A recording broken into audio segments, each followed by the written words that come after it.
I wanted to create some simple yet glam ornaments to gift to family and friends. I found these large bells in Dollar Tree and was struck with an awesome idea. I used permanent black vinyl adhesive, transfer tape, and my cutting machine to create these ornaments. Start by cutting out your Christmas words using your cutting machine.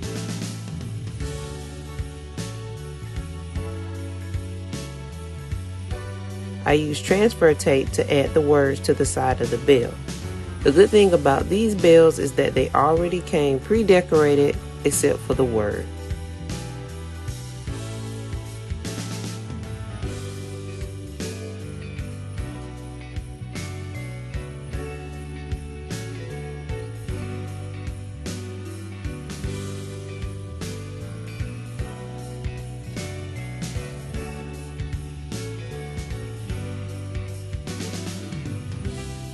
Give to your favorite someone, and this craft is complete. Thanks for watching, and make sure to like and subscribe.